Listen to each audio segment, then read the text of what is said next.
Well, good evening, everyone, and welcome. Thanks for tuning in this evening for our online Bible study. Let's get into it. I welcome you. If you are new to the study, I'm Pastor Dave St. Aubin. It's a joy to be with you here this evening. Tonight, we will be looking at the book of Ezekiel, chapter 44. So I invite you to grab your Bibles, open them up to Ezekiel 44, grab something to take some good notes with, grab a beverage, grab a snack. Let's get into it.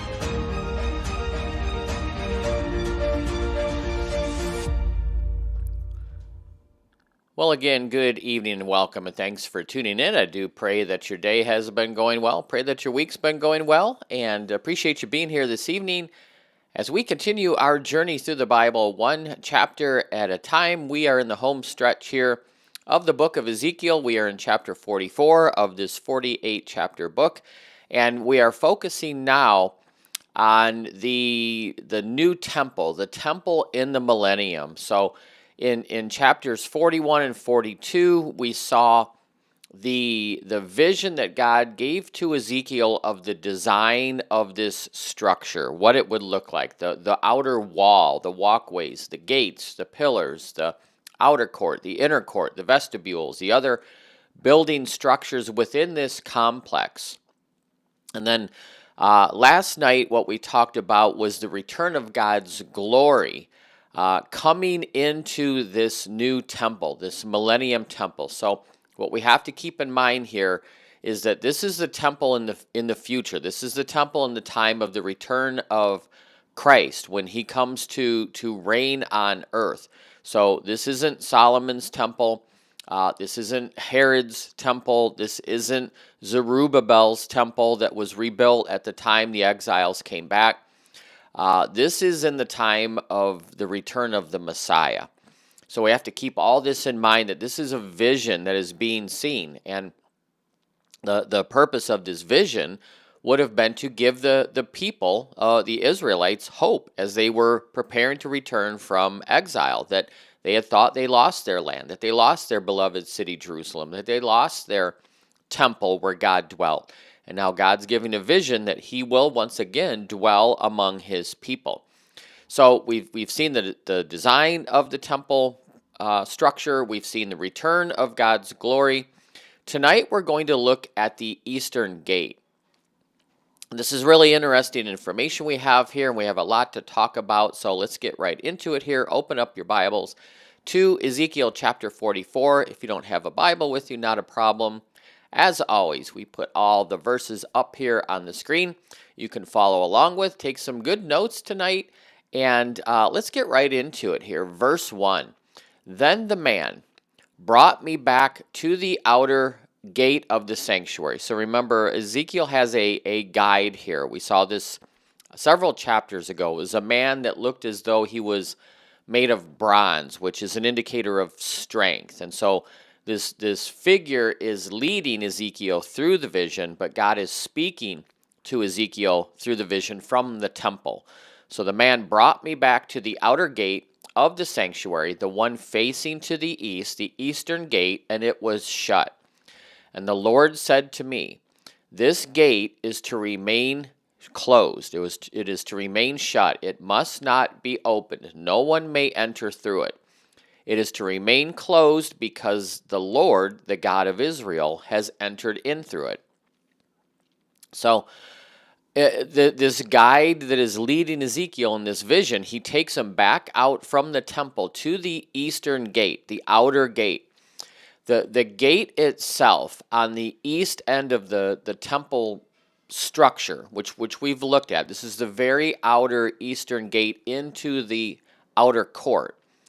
It was closed in this vision, and it was to remain closed. No one was to enter the temple complex through this gate. Why? Well, God tells Ezekiel, because this is the gate that the Lord entered through in the return of his glory. We saw that last night in chapter 43, verses 1 through 3. So it's closed up, it's sealed. And this closed, sealed condition of this gate is a guarantee of God's promise that God will never again depart from the temple.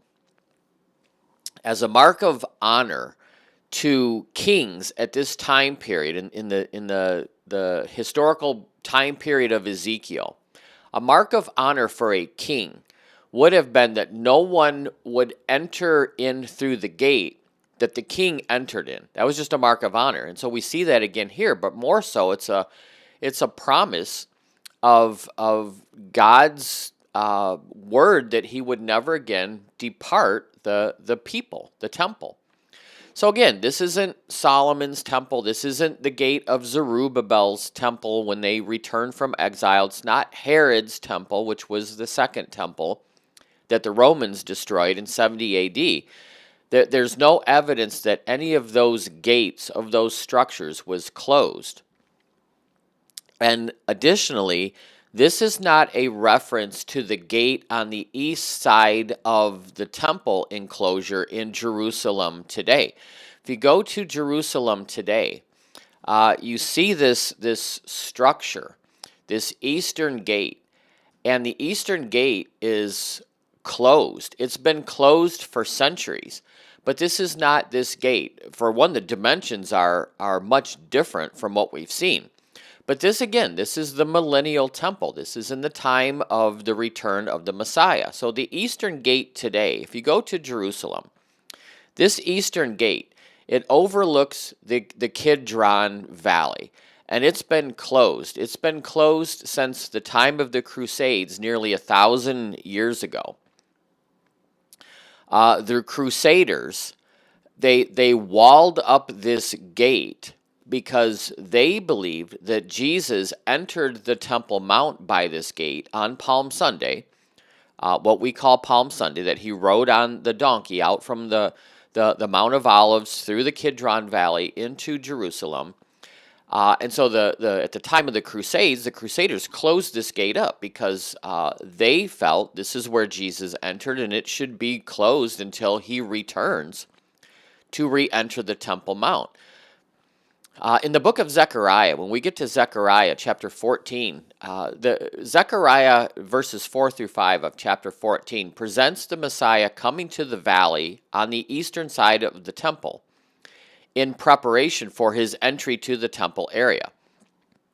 And so this is sometimes regarded as biblical evidence that this gate, this particular gate that we see here in modern-day Jerusalem today, that it remained closed. Sometimes people use Zechariah as biblical evidence that this is why this gate is closed, but that's not why it's closed. It's closed because the Crusaders closed it. This gate, the Eastern Gate, is also referred to as the Golden Gate. This gate is a significant holy site for the three major world religions of Christianity, Judaism, and Islam. And I just explained in part why it's a holy site for Christianity, that many believe this is where Jesus is going to return through. But for Judaism, the Jews today believe that when the Messiah comes, and they don't believe Christ is a Messiah, the Messiah is yet to come. When the Messiah comes, he will open this gate and enter the Temple Mount first, and then he will enter into Jerusalem. For Islam, Muslims believe that this gate is the site of final judgment. They call it the gate of heaven and hell. And Muslims believe that the final judgment of humanity will take place in front of the Eastern Gate, and the redeemed are those who will be allowed to enter through the gate into the Temple Mount. Everybody else will be outcast. Now, the time of the temple in the period of Christ, Herod's temple, so to speak, that was destroyed after Jesus' death and resurrection in 70 AD, when the Romans destroyed the wall that existed around Jerusalem in 70 AD. This present gate that we see is not part of that complex. This gate dates back to the 7th century. The Crusaders walled it up, closed it up in the 11th century. The Ottomans in the 16th century partially destroyed it and then repaired it, and then the Turks walled it up again in 1530 AD, and it's remained closed ever since. So if you go to Jerusalem today and you see this eastern gate, this is not the gate being referenced here. This is not what is being talked about. This gate is much different in dimension.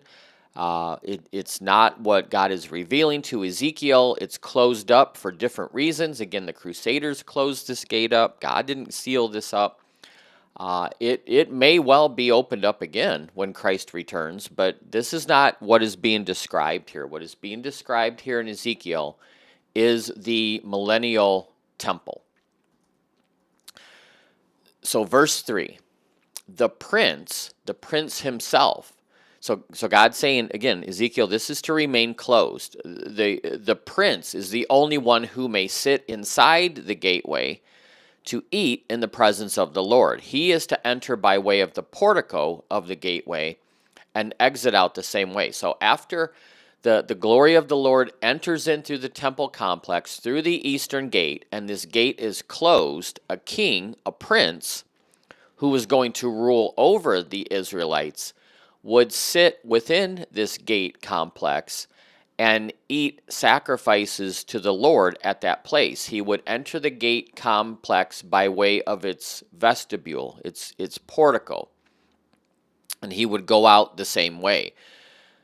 Now, Jesus Christ is the King of Kings. He will rule over many kings, including this king being referenced here. The king being referenced here is most likely not the Messiah. Some scholars conclude that it is, probably not, and that becomes clear later when the writer of this part of Ezekiel describes this king as presenting a sin offering for himself. And that's something that would be impossible to imagine Jesus doing, offering a sin offering for himself. This leader, this king, will also produce natural children, which is another extremely unlikely action that Jesus would do. And he's not a priest. He exercises no priestly rights. Jesus is now and forever will be our great high priest. So this prince that's being referenced here, it may be a prince, may be a king, but it's not the Messiah. At least it doesn't appear that way by how we can interpret this scripture. But sitting inside the gate is symbolic of this leader being an administrator of the temple area. That's what this was. So in the city gate area, and we've looked at this throughout Old Testament scripture, this was a place of civil business, a place of judicial business. This is where the elders of the city assembled, and they discussed different matters and transactions and carried them out at the gate. This leader will have this authority, but Jesus has the ultimate authority. He is the King of Kings. So this is most likely not this leader is not the Christ. This prince will function as an intermediary between the priests and the people. And we don't know who this is. The identity of this person is unknown, but he will also function as a administrative representative, so to speak, of the Messiah, who would be in charge of certain affairs within this temple in the millennium. This particular person, from here through the end of the book, will appear in every chapter, 45, 46, and 48. The only chapter this figure won't appear in is chapter 47. So we're going to see this figure tonight, tomorrow, 46, and 48. So that's just the first few verses, and it gives us a description of the eastern gate. Verse 4. So now we move into the ordinary priests and their service within the temple. So verse 4. So now the emphasis on the holiness of God that marked this vision, it continues in this section very strongly, and the next section as well. God's holiness will determine who serves as priests and how they serve. So verse 4, then the man brought me by way of the north gate to the front of the temple. So it came in through the northern gate because the eastern gate was closed. And remember, we saw diagrams of just think of a rectangular structure, north, south, east, and west. East gate is closed, so he comes in through the north gate and stands in front of the temple. And Ezekiel writes, I looked and I saw the glory of the Lord filling the temple, and I fell face down. So we've seen this before. We saw it in the last chapter. When the glory of the Lord filled the temple, Ezekiel fell prostrate before the Lord. So this guide takes Ezekiel into the temple proper, through the northern gate complex, into the inner court area of the temple, and there again, he writes, he saw the glory of the Lord that filled the temple. And he prostrates himself before the Lord out of reverence and out of fear. This is just another reference, right? Ezekiel wrote this last chapter that we saw. So now it's making it very clear, right? Repetition in Scripture just means emphasis. It's the return of the glory of God to the temple that serves as the basis for what is to follow. So verse 5, God speaks to Ezekiel, Son of man, look carefully, listen closely, pay attention to everything that I'm going to tell you concerning what? All the regulations, all the instructions regarding the function within the temple of the Lord. Give attention to the entrance to the temple and all the exits of the sanctuary. So God is speaking to Ezekiel and is instructing him. Pay close attention to everything that you're going to hear, all these instructions you're going to receive concerning worship.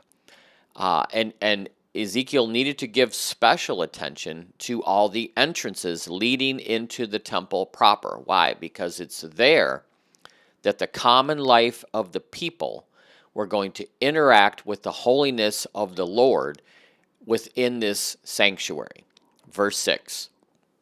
So here's what you need to take note of here, Ezekiel. Say to this rebellious Israel, this is what the sovereign Lord says. Enough of your detestable practices, people of Israel. Ezekiel was to tell this rebellious nation that he lived among, that God had had enough of their abominations, particularly the profaning of his temple. Verse 7, in addition to all your other detestable practices, you brought foreigners who were uncircumcised in heart and flesh into my sanctuary, desecrating my temple while you offered me food, fat, and blood, and you broke my covenant. The Israelites, these rebellious Israelites, had brought unbelievers into the temple, and they had misused the food that they had brought as a sacrifice to the Lord. Verse 8, and instead of carrying out your duty in regard to my holy things, you put others in charge of my sanctuary. The Israelites brought in these unbelievers into the temple and even appointed them to take care of the temple instead of doing it themselves. The religions of the ancient Near East in this time, they would frequently use foreign captives as temple servants to aid the priests. The Israelites did this too. They brought in these foreigners that had no idea who Yahweh was or didn't believe in him, if they did know. And one of the early instances of them doing this took place back in Joshua chapter 9 when the Israelites conquered the Gibeonites and made them temple servants.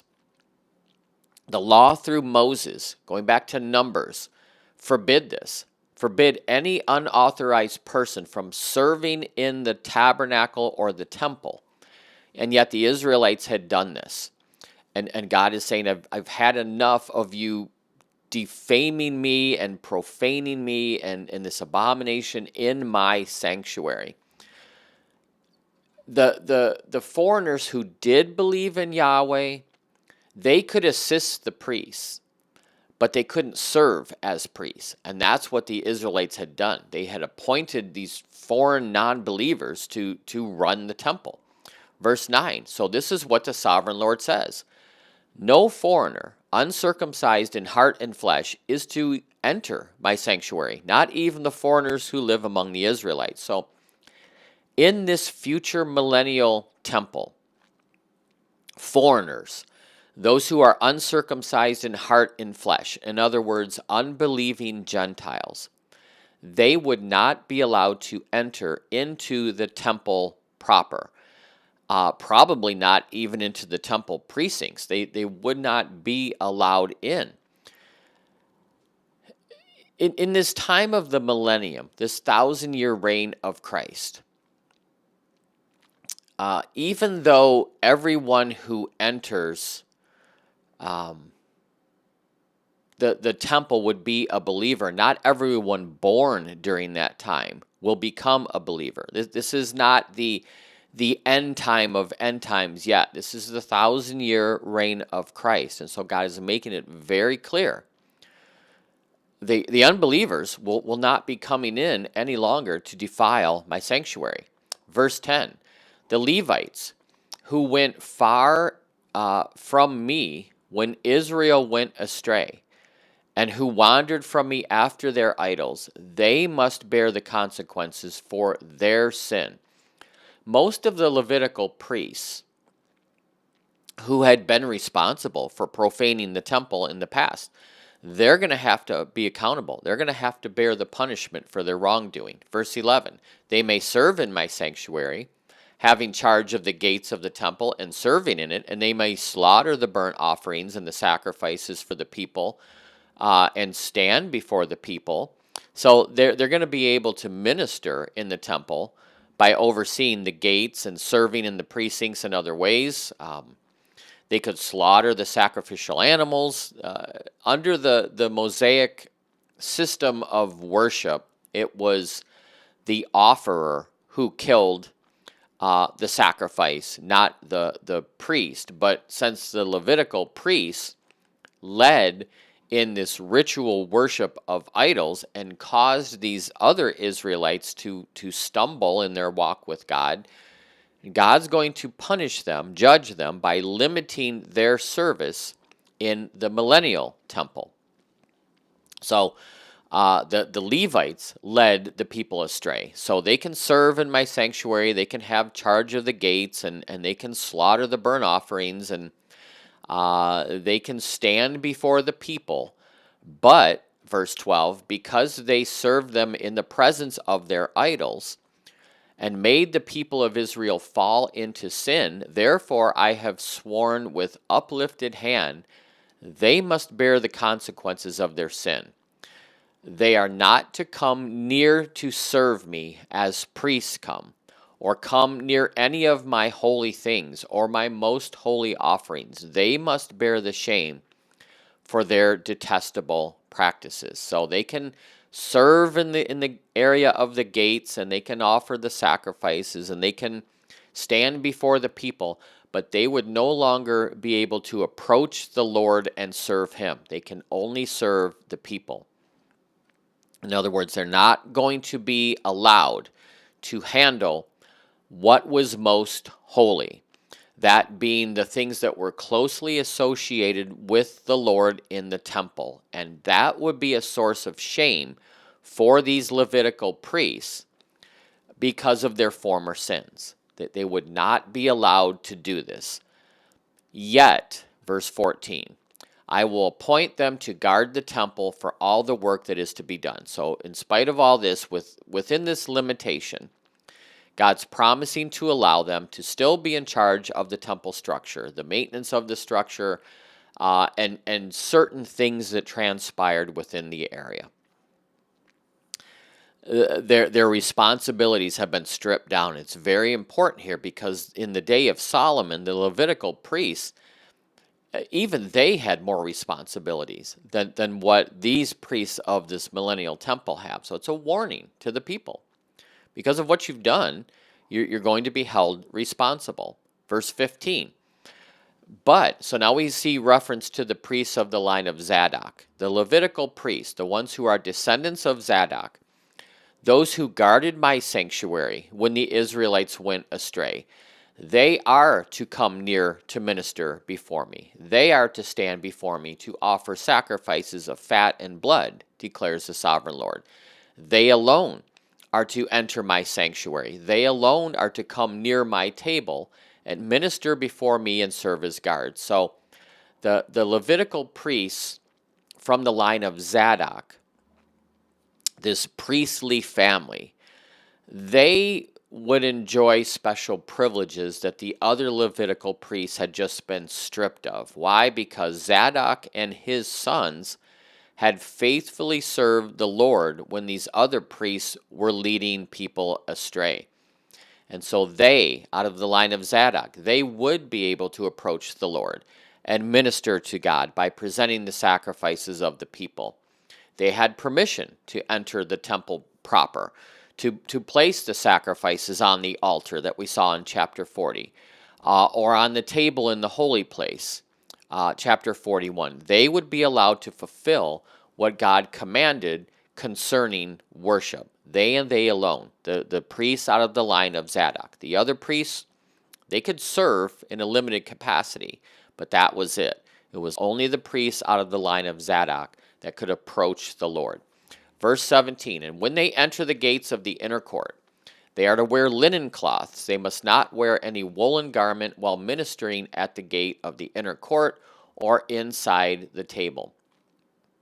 The priests out of the line of Zadok that could approach the Lord, they were to wear linen garments, not wool garments. When they served the Lord in the temple sanctuary, in the inner court, in the inner gates, they were to wear linen and not wool. Verse 18, we'll talk about this in a second.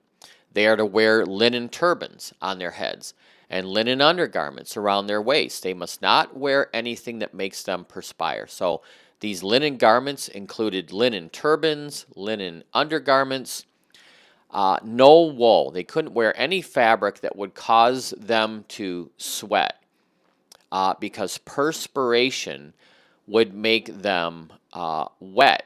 It would make them unclean.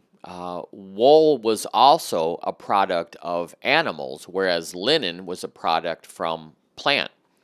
So anything that would make them unclean, sweaty, right? They were not to wear that when approaching the Lord. Verse 19.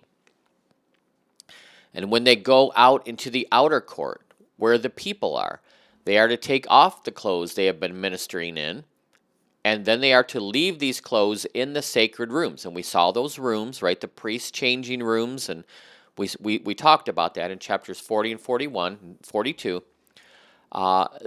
They change their clothes, right? They take off these linen clothes, they put on other clothes so that the people are not consecrated through contact with their garments. So when the priests leave the temple area, the inner court, the holy place, and go back out into the outer court, they first have to go into one of those rooms that we looked at, change their clothes that were designated for that purpose. You can go back to chapter 42, verses 1 through 14, focus on that. And they would have to do that so they don't transmit that which was holy to that which was common. Contact with holy things consecrated those things and brought them under the restriction that govern the holy things. And so God is saying, before you go back out into the common, you must take off that which has come in contact with the holy. And, verse 20, they must not shave their heads. They must not let their hair grow long. They are to keep the hair of their heads trimmed. Why? Well, long hair signified deep mourning, grief. The priests, the pagan priests, the idolatrous priests of the day would shave their heads as a sign of mourning. And so these priests of Zadok, Zadok were just to keep their hair trimmed. Don't let it grow long. That's a sign of mourning. Don't shave it off. That's a sign of mourning. You are to keep yourself holy, right? Verse 21. No priest is to drink wine when he enters the inner court. They must not marry widows or divorced women. They may only marry virgins of Israelite descent or widows of priests. So these priests of Zadok were not allowed to drink wine before they came into the inner court. They were not to marry any widows, any divorced women. They could only marry virgin Israelite women or widows of former priests. Under the Mosaic law, the law of Moses, those particular restrictions only apply to the high priest. We see that in the book of Leviticus. Here, in this millennial system, in the millennial reign, these restrictions apply to all of the priests of the line of Zadok. Verse 23, and these priests, are to teach my people the difference between the holy and the common, show them how to distinguish between the unclean and the clean. So part of their responsibilities was going to be to teach the people the difference between the holy and the common, between the clean and the unclean.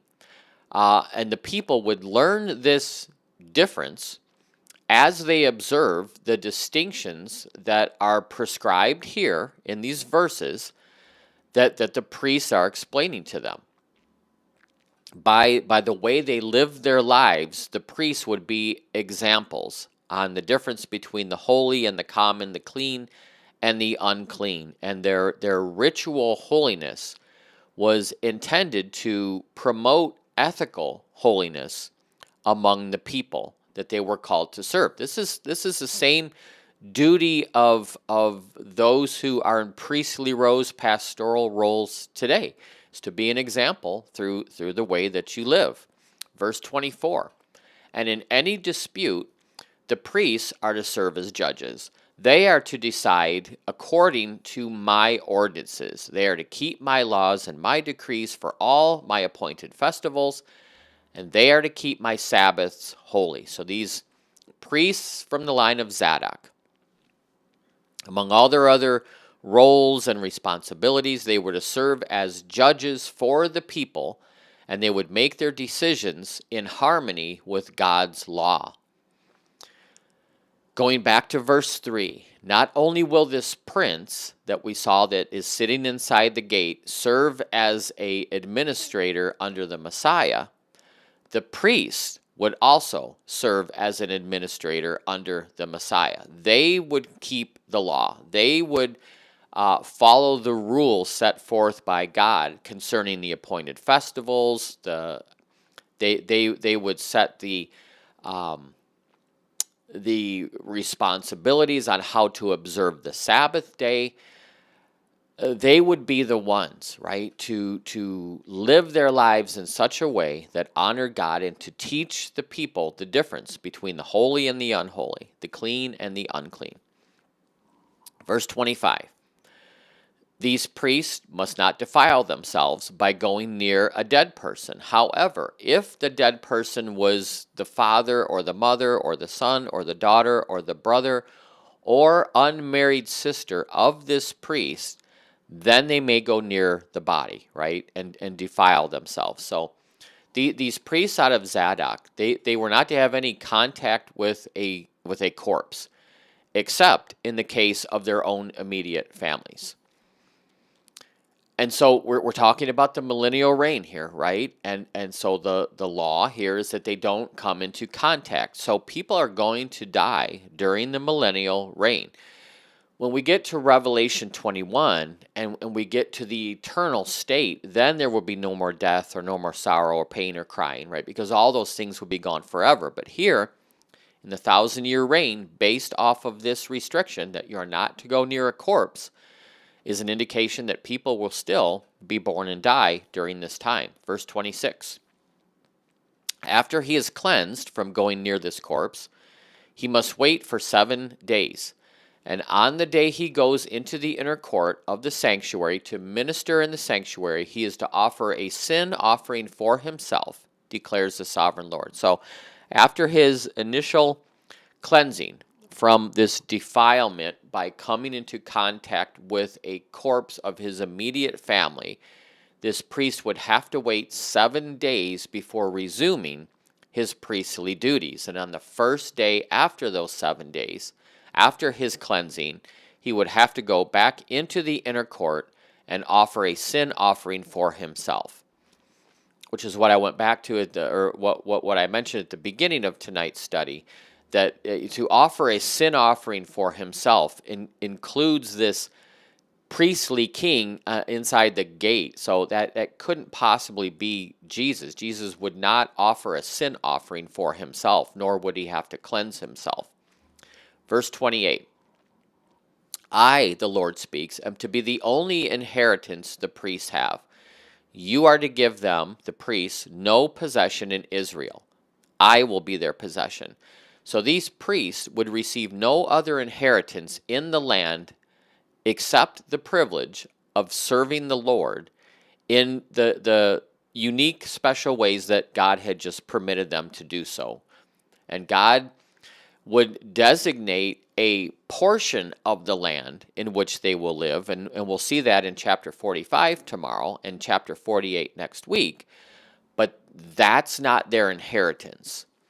The Lord is their inheritance. Verse 29, and they will eat the grain offerings, the sin offerings, they will eat of the guilt offerings, and everything in Israel devoted to the Lord will belong to them, right? That's their inheritance. The prerequisite of these perks, this inheritance, it includes the privilege of eating parts of the best grains, the best animals that the people brought to the Lord as sacrifices. Everything that the people brought to the Lord as a sacrifice would also go to these priests. God would be their inheritance. The sacrifices that were brought were of the best, right? So God is saying, my inheritance is your inheritance. Verse 30, the best of all the first fruits and of all your special gifts will belong to the priests. You are to give them the first portion of your ground meal, so that a blessing may rest on your household. So these priests would also receive the best parts of the first fruits of every kind that the people brought to the Lord. And the Lord would bless the people who brought these first fruit offerings that would provide for the priests. So the system is the people would bring the best. God would bless that person, and that blessing of these first fruits would go to the priest. This would be God's will in worship and living way of life within this millennial temple. Verse 31, and the priest must not eat anything, whether bird or animal, that is found dead or torn by wild animals. So the priests were not to eat any animal that died a natural death or that had been killed by another animal or in any other way other than as a sacrifice to the Lord, because those animals were inferior. They may carry disease. So they were only to eat of the sacrificial meals. The best of the offerings that came to the Lord would be a blessing to these priests. These rules, the context of these rules is just an indication of what worship in this millennial reign was to look like. And again, God's covenant that we looked at a couple nights ago, or last night rather, when the glory of the Lord filled the temple, God said, I will live among my people forever if they follow these commands, these decrees. And that is Ezekiel chapter 44, and that is the outline for the roles of the priests within the temple. And I do pray that that has been a help to you. Tomorrow we'll wrap up the week. We'll look at chapter 45, and we will talk about the sacredness of the land, of the promised land. So thank you for being here this evening. Again, I do appreciate you being here, and I pray that this has been a help to you. Have a wonderful rest of your evening. Stay safe and stay healthy, and I look forward to seeing you soon. Till then, take care. God bless. Bye-bye.